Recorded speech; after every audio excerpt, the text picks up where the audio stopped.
University. Nah, balik lagi nih dengan kita tim dari Coach Shop. Nah, pada kesempatan kali ini tentunya kita nggak sendirian, tapi sudah ditemani oleh Mas Ganteng di samping saya. Silahkan diperkenalkan. Halo, perkenalkan saya Baksanaba. Saya dari Coach Shop Jakarta, divisi Staff Logistik.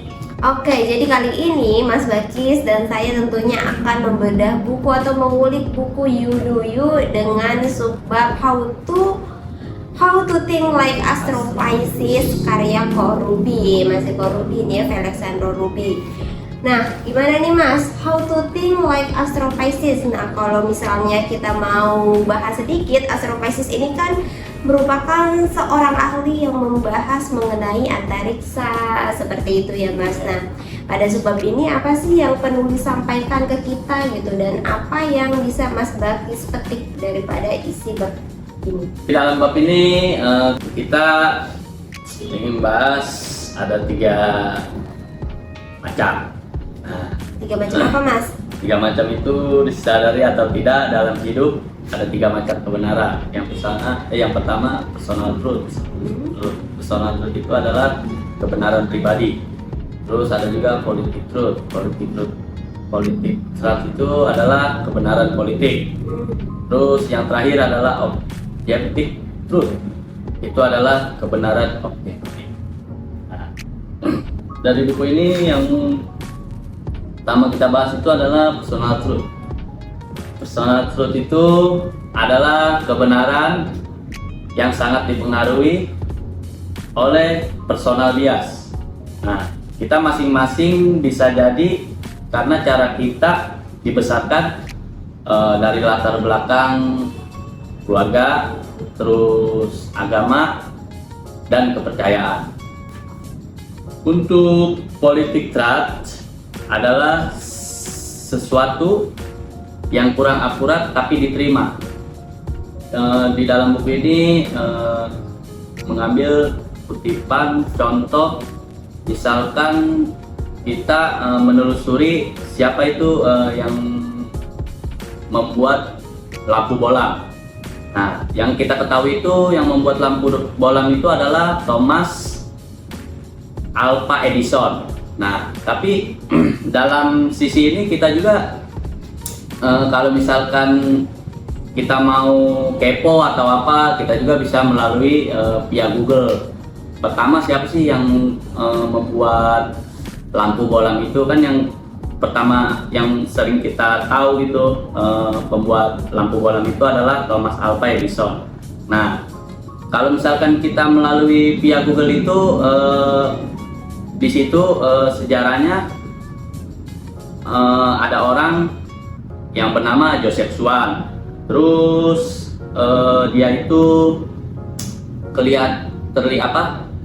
membentuk lampu bolam itu pada tahun 1878. Nah, sebelum Thomas Alva Edison, mereka sampai berseteru itu dalam arti sampai akhirnya memutuskan bekerja sama dengan membentuk Edison Swan atau United. Nah, salah satu produsen bolam terbesar pada masanya, coba kita cari di sekeliling, apalagi yang selama ini kita anggap benar, tapi sebenarnya termasuk kebenaran parsial yang tergolong dalam kategori ini. Nah, jadi yang kita tahu dalam politik truth ini mencari kebenaran politik. Nah, yang kita tahu kan kalau lampu bolam itu tadi yang pernah kita dengar itu bernama Thomas Alva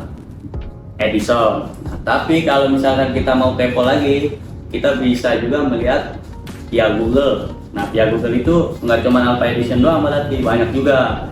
Kayak yang tadi saya jelasin, ada namanya Joseph Swan. Ya.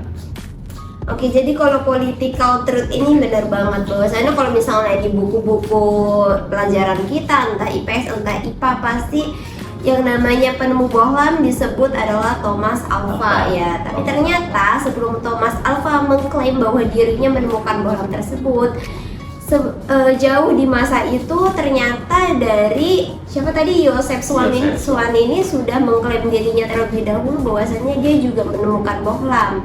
Nah, sempat ada perseteruan tadi disebutkan, tapi akhirnya mereka memutuskan untuk win-win solution. Jadi mereka berdua membangun perusahaan bohlam terbesar bersama.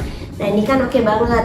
Objective truth adalah kebenaran yang bisa dibuktikan secara ilmiah, ya kan? Nah, berkali-kali kita bisa memberikan hasil yang begitu fakta. Terus, it's okay kalau kita percaya Tuhan atau seorang nabi ya yang memberikan kebebasan dalam memeluk agama masing-masing atau bisa disebut dengan kepercayaan masing-masing. Nah, itu adalah hak semua orang. Itu adalah hak semua orang. Yang menjadi masalah adalah ketika kita menggunakan personal truth untuk sesuatu yang seharusnya diselesaikan secara objektif dengan sains. Oke, teman-teman, tadi Mas Bakis udah menyebutkan bahwasannya pada bab ini ada 3 pembahasan, yaitu 3 macam kebenaran. Yang pertama adalah personal truth, di mana kita mempunyai bias akan sesuatu itu dari latar belakang bagaimana keluarga kita, bagaimana latar pendidikan kita, lingkungan kita, termasuk dengan lingkungan rumah dan sekolah gitu ya teman-teman. Kemudian yang kedua ini ada political truth, yang mana kita sering banget mempercayai hal-hal karena ya itu memang secara politikal atau secara mungkin apa ya namanya, sumbernya yang kita percaya itu A lah yang benar, bukan B. Tapi ternyata kenyataannya adalah ternyata tuh yang A ini sebenarnya bukan yang paling benar, tapi melainkan yang B. Cuma karena tertulisnya seperti itu, entah secara dari buku pelajaran, entah dari buku politik gitu, jadi kita tertanam mindset seperti itu. Dan yang terakhir adalah objective truth, dimana kalau objektif tadi merupakan kebenaran yang memang sudah ada pengujian berulang-ulang kali. Jadi ini sangat kebenaran yang sangat paten seperti itu. Nah, salah satunya tadi juga penulis menyinggung bahwasannya untuk terserah kita gitu untuk memilih agama apapun, karena itu kan sebenarnya bias kita, masing-masing personal itu punya bias tentunya. Dan itu kita dalam menentukan bias-bias tersebut kita nggak berhak untuk menghakimi bias-bias orang gitu. Jadi kita harus lebih bijak dalam menghadapi perbedaan gitu. Nah, kalau misalnya tadi personal truth dan mungkin saya versusin ke objective truth, ini mungkin lebih ke pengalaman saya. Kalau personal truth ini saya misalnya pengen jadi psikolog gitu, tapi ternyata waktu pemilihan jurusan pas kuliah tuh orang tua saya kayak menyatakan hal-hal yang objektif truth gitu, yang udah jelas gitu. Jadi kan orang tua lebih sering tidak mau anak-anaknya tuh salah dalam mengambil jalan gitu. Jadi tentunya mereka membimbing dengan media objektif tadi, menyampaikan hal-hal tersebut. Nah, kalah dong personal bias kita atau personal truth kita dengan si objektif truth tadi. Nah, kalau Mas Bagi sendiri punya nggak pengalaman seperti itu antara personal truth dengan objektif truth gitu? Kalau personal truth paling pengalaman sih dulu kayak kita membangun sebuah organisasi. Nah, jadi di personal truth itu membangun organisasi itu saya disuruh menjadi ketua umum. Ketua umum dalam organisasi Cinta Alam. Nah, tapi dalam objektif truth itu ada sebagian yang di hati itu keberatan, terus teman juga masih bilang apa lu yakin dengan sungguh-sungguh lu bakal jadi ketua umum?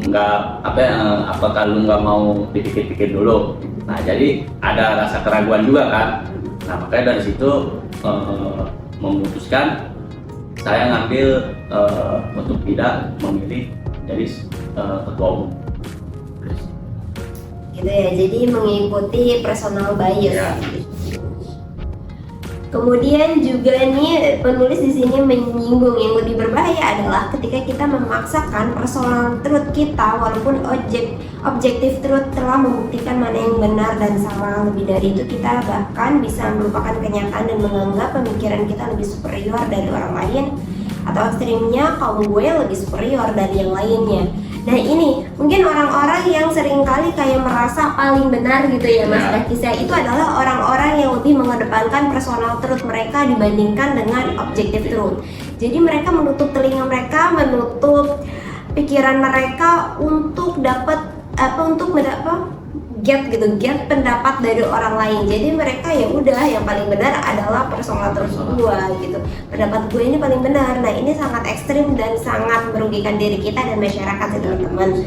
Kemudian di sini juga ada cerita nih, Nazi Jerman adalah salah satu bentuk nyata personal truth yang melenceng. Mereka merasa lebih superior dari bangsa lain di dunia dengan 6 juta korban dengan Holocaust. Gue rasa udah cukup jelas bagaimana kita perlu mengatur cara berpikir kita. Nah, tahu gak sih Mas Bakis udah pernah dengar kan nih tentang Nazi Jerman ini? Nazi Jerman. Gimana kejamnya mereka tuh kayak ngerasa, makanya mereka sampai ada peperangan ya karena itu tadi personal truth mereka dianggap paling bagus, paling baik gitu. Padahal udah ada objective truth yang benar-benar sudah diuji berkali-kali kenyataannya gitu, penilaiannya. Nah jadi kita perlu banget nih untuk sering-sering berbagi pandangan sama teman-teman kita, terus kita sharing perspektif seperti yang kita lakuin di briefing pagi hari ya Mas Bakis. Setiap pagi ini kita selalu ada yang membawakan materi dan saling bertukar pendapat. Nah ini yang membuat kita akan lebih terbuka gitu, nggak menutup diri di personal truth tersebut. Jadi kita akan lebih punya banyak pandangan dan nggak egois, jadi orang ekstrim nantinya teman-teman. Oke, dari pembahasan kita tadi boleh dong Mas Bakis kasih kesimpulan dari bab how to like astrophysics ini. Kesimpulan dalam buku ini adalah kita jangan gegabah atau memaksakan menjadi personal truth, tapi kita juga harus menyeimbangkan dengan objektif truth kita. Nah, jadi kita kalau mau memilih atau mengedepankan sesuatu, kita itu harus dipikir-pikir dulu apakah ini jalan kita sudah benar atau jalan yang kita pilih ini sudah benar-benar matang atau belum. Nah tapi nyatanya di objektif truth itu kita masih banyak kekurangan. Jadi di buku ini yang saya ambil tidak menjadi seseorang yang nafsu atau menjadi seorang yang gegabah. Oke, jadi ya teman-teman, be wise untuk memilih entah karir, entah pasangan, entah putusan apa yang akan diambil ke depannya. Itu kita harus lebih bijak gitu ya teman-teman, sesuai dengan yang tadi dikasih oleh Ko Ruby atau penulis daripada buku You Do You ini. Nah semoga apa yang sudah kami sampaikan pada kesempatan kali ini bisa bermanfaat untuk teman-teman Semanggi University semua, dan kita berdua juga bisa mengimplementasikannya di kehidupan sehari-hari. Sampai jumpa di pertemuan selanjutnya.